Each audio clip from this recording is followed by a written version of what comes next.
magic comes from the fear of death. Every living thing has it. The more fear pumping through the blood, the more power.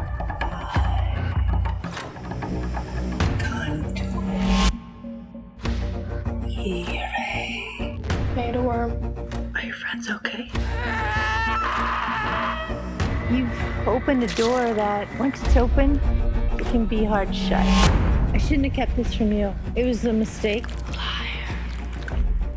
I know the truth, Mom. I did what I was taught to do. Winter eats fall, fall eats summer, summer eats spring, and spring eats winter. What do you smell? I smell a man.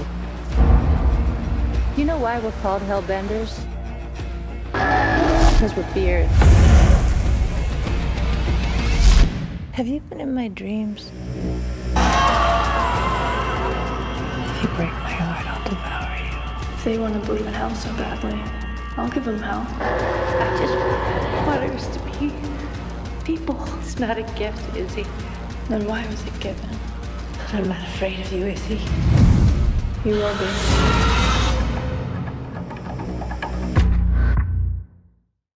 Hi, my name is Steven Tronichek, and I'm with HorrOrigins.com. HorrOrigins is a website where you can find articles, reviews, and interviews. We also run our very own film festival and screenplay competition.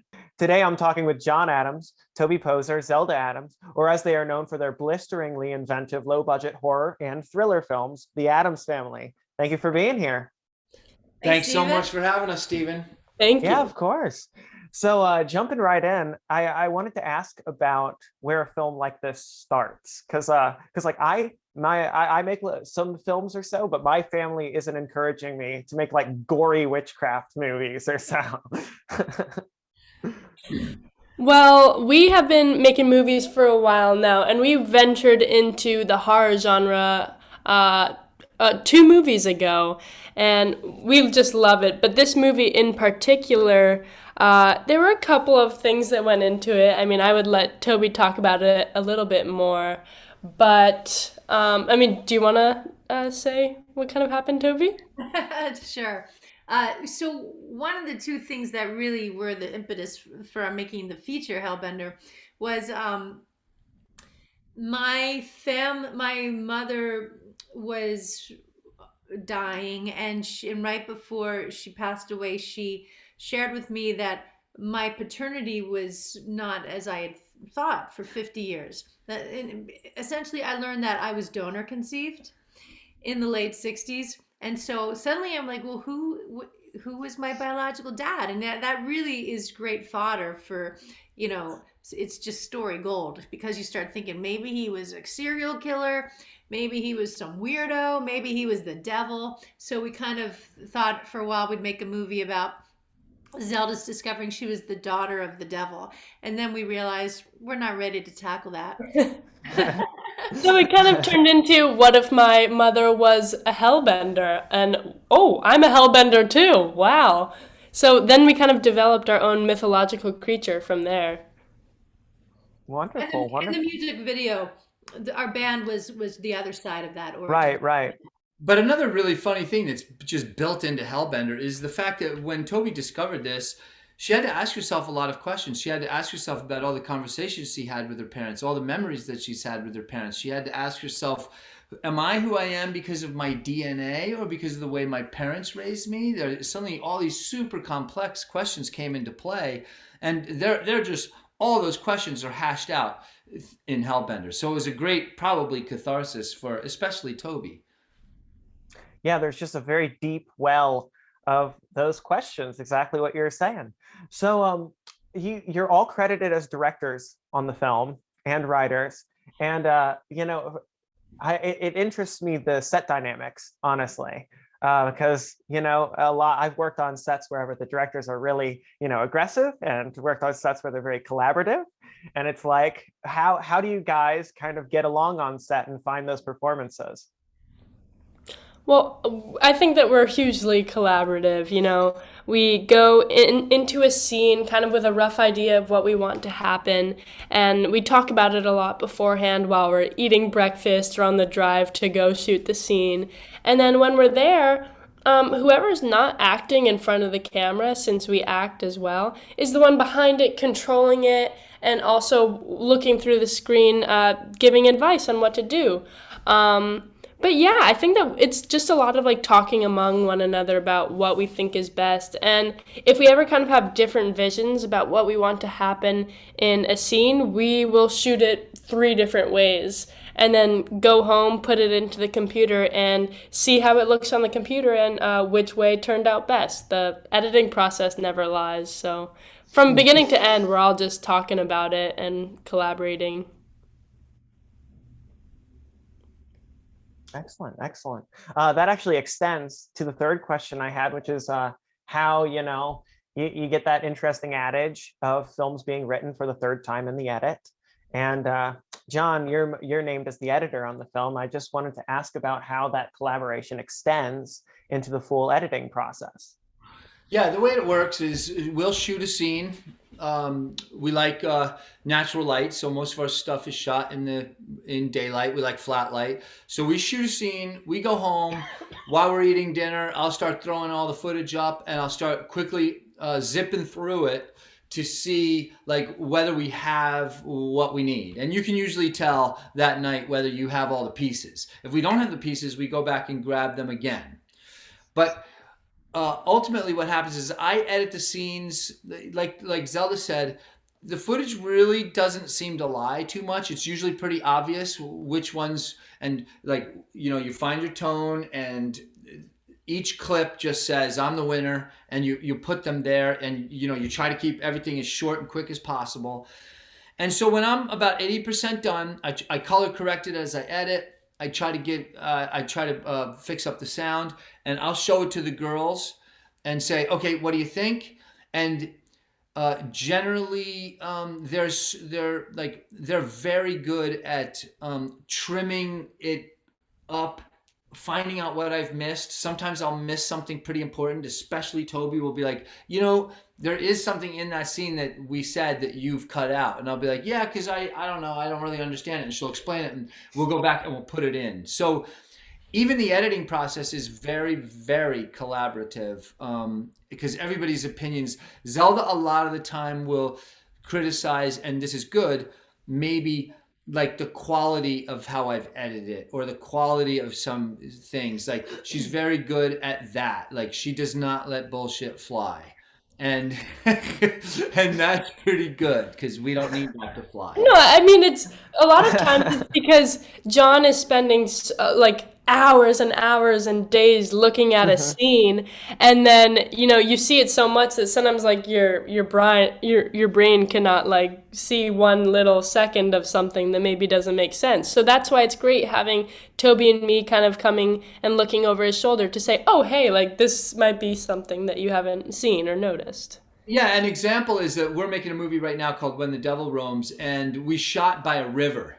And it's so beautiful. It's just so beautiful. But the sound sucked because the river was about as loud as the dialogue. But being the editor who like would have to ADR the whole thing, I did not want to replace all that. And so I showed them the scene. I was like, what do you guys think? I knew what the answer was going to be, but I tried to squeak it by the bullshit monitor. And immediately the first thing that Zelda said was, yeah, it's like, but that river, dude. I mean, it's really bad, And I'm like, damn it. So Zelda, you'll be glad to know we just ADR'd it, and it's spot on. Hooray! I mean, it's like Hollywood sound. Yeah, rivers. They're never a good idea to shoot by. You just brought up kind of a nice anecdote that leads into my next question, which is you guys are working with relatively lower budgets, and Hellbender, it has a rather enticing edit because it's working with that lower budget, I think, and there's like a lot of ingenuity to the edit, and it actually made me want to ask about if there's any point in like the edit of Hellbender or the making of Hellbender where you guys had to really think outside of the box to kind of figure out just something to do, like something else to do, honestly. Such a great first time we've ever been asked really that. cool So great question. And We all have answers for that, I'm sure. Who wants to go first? You go ahead, John. Okay, yeah, my answer is, without a doubt, we wanted to show the immense power of this mythological figure. And so how do we do that? Like, how do you show a powerful priestess in Egypt? Do you know, like the lineage of a Hellbender? And so we really had to work with editing tricks and imagery. Like we have a pirate in it, and it's actually a famous mythological pirate that is in history, that's supposed to be a witch, and she's like androgynous and this great character, and we wanted to capture that. So we did it very quickly, and our effects guy put her, this pirate witch, in this tropical situation with a burning boat, and it only is there for about 3 seconds, but it tells so much important story. And it's something that our budget could do, because we filmed the real scene on the reservoir, and then Trey we filmed ships, like we filmed all the pieces separately and then put them together. So yes, there was a lot, because you're dealing with these mythological figures. We needed to have big production shots without having the ability to pay for big production shots. So they're kind of sleight of hand tricks and editing tricks to try to capture that. So if we did that for you, that's really good, because it was very important to us. Another one was the hanging of the witch and her blasting off. So what we did there was John created 3 or 4 different dummies, basically made out of wood and hinges. I got 3 or 4 different the same costumes, distressed them. We put them on. We have tons of pictures of these dummies just kind of hanging out in our house, and so much fun. And then on that day, what we were going to do to show that we hanged the witch and then have her blast off was a mixture of those dummies, string, and little fishing twine that we could just kind of make bob and jump, and then our wonderful special effects guy Trey Lindsay helping with that fire blast off. And really that was just as simple as the actress John and Zelda shooting from above her, and her just going ah, and with a fan on her, so it looked like she was flying through the air, and then our special effects guy adding fire. But we also, actually, Zelda and I sat out in the woods and covered one of those dummies in gasoline, lit it on fire, and it exploded, and fire shot everywhere, and we were yanking it and trying not to burn to death, and we made it. And burn our forest down. Yes. There's that part too. Do not tell. Hopefully, if the local fire department is listening, we didn't do that. No, that's a lie. That was just a made up thing. And Zelda, do you have any outside of the box stories, kind of like Yeah, the nature around us is just so powerful and strong and beautiful, and we always, in every film that we're doing, know that we have to incorporate it however we can. So we live right above a river, and we wanted to incorporate a scene of like me flowing down it, just like with blood all over me. Mm-hmm. We didn't necessarily like know why quite yet, but we were like, we just have to do it. It's gonna look amazing. The river's amazing. So I think it was like February, freezing cold, and it's the scene where there's blood all over me, and I go down the river. It was freezing. I think I probably got hypothermia, but in the long run, It did tell a lot about a glimpse into Izzy's story as a Hellbender. So yeah, I think nature just inspires us a lot, and we try to grasp onto it as much as we can. That actually, that perfectly, you guys are doing a lot of the work for me here. That perfectly leads into the next question. If you watch The Deeper You Dig and you watch Hellbender, as filmmakers, you seem particularly kind of obsessed with isolated communities. Deeper You Dig is way out in, like, it looks like northern New York if I looked at the license plates or something like that. And I just wanted to ask what draws you to that setting and why you kind of tend to base your films there. Because this is where we're from, and this is what we know, and we are isolated. Like we can't do this interview from our house because our internet's not good enough. So we're actually like closer to town doing this, and but we love it, and our communities are very accepting and loving of who we are. We're a bunch of weirdo nutcases, but we're their weirdo nutcases. So we kind of have free will around here, and people want to be in our movies. Like if we need a police officer, we get the local sheriff. If we need a deli, we just walk right into, Indy and say, "Hey buddy, would you be in our movie?" And he says yes. And, it's just like the people that hang the witch in the beginning of the movie is basically Zelda's soccer team's mom. So it's like everything, we are now, us and the Catskill Mountains are just partners. Wonderful, wonderful. That's excellent. And I typically like to end off these interviews with a very simple question, which I'm, just ask every single horror filmmaker, anybody who works around, which is that if you could think of one single horror film that you would recommend to the audience, what would that be?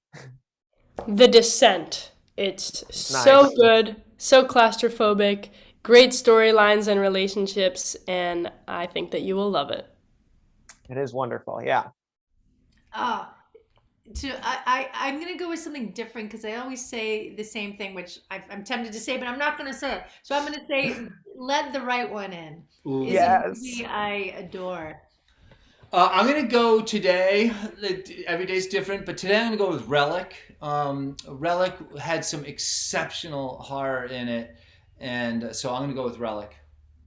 Excellent, excellent. Now, Toby, you baited me. What is the thing that you always say? The Witch.